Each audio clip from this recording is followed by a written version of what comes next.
We got head coach Pat Noonan ahead of Sunday's game in Atlanta. Carter, do you want to start us off this Yeah. morning? Good morning. Morning. You get the full week after Columbus leading into a Sunday match. Has the extra day between Saturday to Sunday changed the way you guys do training, and how has training been this week? Well, we got a little bit of a break after that, the week. So, we were in together after the Columbus game, then a couple days off. So I think that helped some guys with recovery, and the training's been really good. The guys have been engaged. They know, after looking at and reviewing the Columbus game, where we fell short, and took it well, responded. We've had, two of the better trainings. We changed the rhythm a little bit in how we worked in 11s and how we've pushed them, knowing, again, we're going into a 3-game week. So, training's been good. Energy's been good. Atlanta feels like a unique opponent in that the results haven't been there, but all signs in the personnel seem like this is a really talented team. Yeah. How challenging does that make preparing for a team like that? We'll approach it the same way we did in the first matchup. It's a very dangerous team. You try to put the results aside to understand what the game can look like now playing away from home. And certainly they're going to push to win games and change the dynamic as far as results. From the first matchup, which is too long ago to really look too much into, there's been a little bit of a difference in structure. So we have to be prepared for something new in that regard, but we won't focus too much on results on their end. It's what's the group, how can they challenge us, and what do we need to be prepared for. When you played them last time, I know you said it was a long time ago, but Yeah. both sides were missing, especially they were missing a lot of guys at that point. What stands out about them more recently? What are you seeing that? The structure, they had to rotate some players as well with, the 3 games in a week. So, as always, we just try to look at what games make sense with the opponent, what games make sense with who we anticipate being on the field, and, the other games I think you look at because, it's different personnel and different strengths. So, a lot of it is more if we see a structure that we didn't see in the first game. That's why we won't look too much into how long ago we played them and who wasn't available. So they were very thin at that time, and that won't be the case this go around. So, it'll be difficult because we're going on the road against a team that is going to push hard to get a result. Speaking of availability, Yuya has been out the last couple days. Is he facing a setback with his hamstring, or No. what's going on with? No, he's day to day. He was had some discomfort behind his knee, so results came back positive in that regard.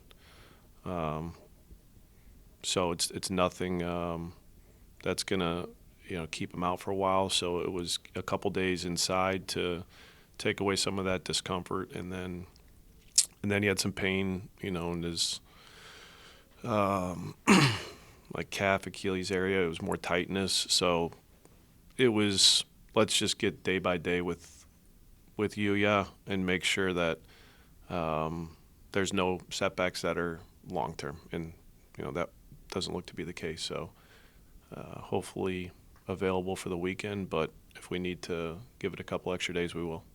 Is everyone else? It seems Everyone else is good. Pat, you're headed into another busy week with 3 matches in an even shorter period of time, and you mentioned last week that sometimes the real challenge is the third game, especially given the turnaround from Wednesday to Saturday. This week it's Sunday to Wednesday to Saturday. Right.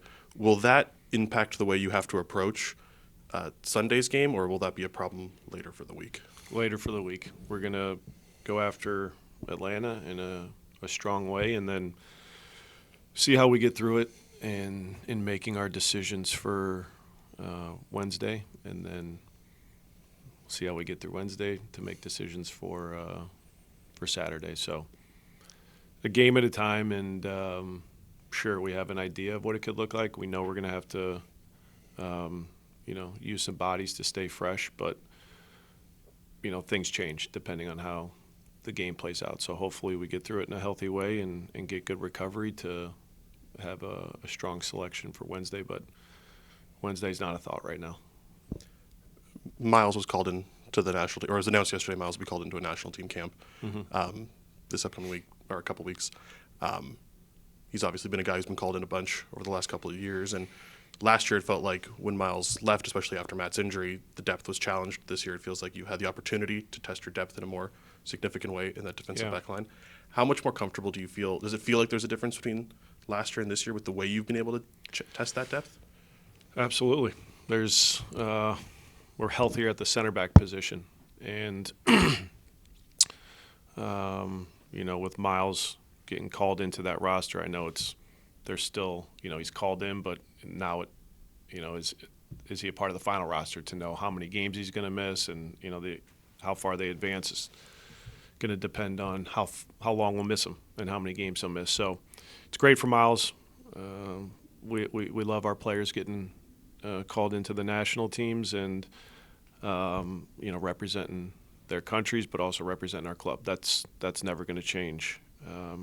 As far as the depth, we're in a much better place. I think Gilberto and Teenage, along with Matt and Nick, have given us really good minutes. And when we've needed to rotate because of where Matt and Nick are off of the longer injuries, we knew, especially in the Toronto game, that we were going to need to use Teenage and Gilberto, and I thought they did a really good job.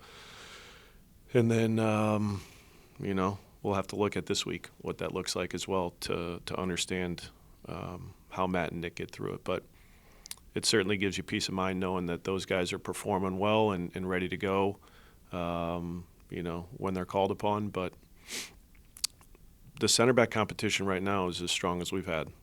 I haven't even included Alvis in that situation. I know he's typically played in a wider position, but he's given us good depth and good minutes there as well. So we're in a good place, and I think as long as we can stay healthy, if Miles is gone for an extended period of time, which we anticipate, we got guys that are ready.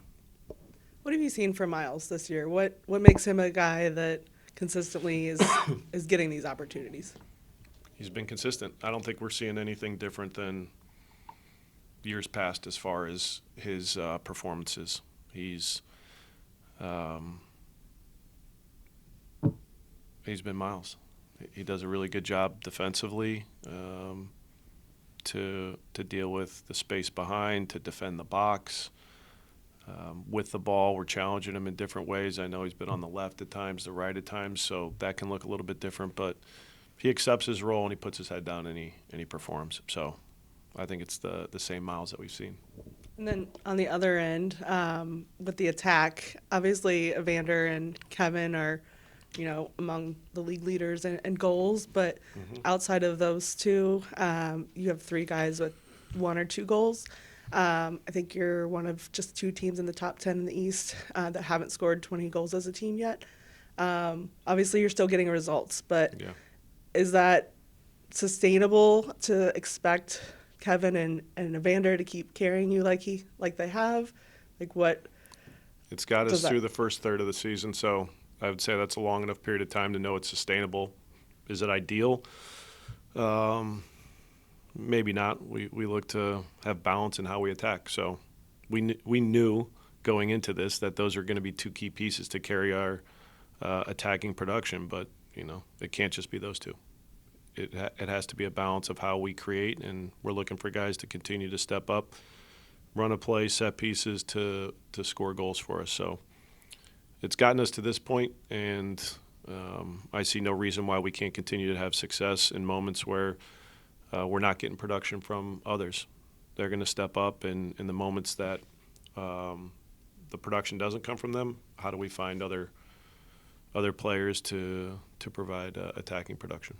Are there ways that you feel like, do you feel like you need to change anything? I know you've had, you've moved Luca around, you've, obviously had different pieces in and out, but are there things you can do in training or any new ideas that you feel like you need to mix things up to try to get more creative? No, I think we're in a good place, and it's about some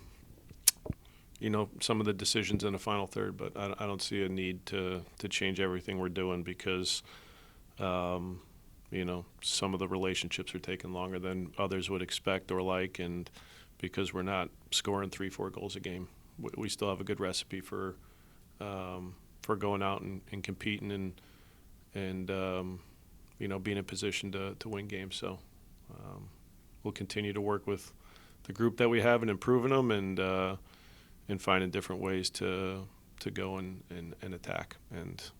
But I see no reason to change everything we're doing.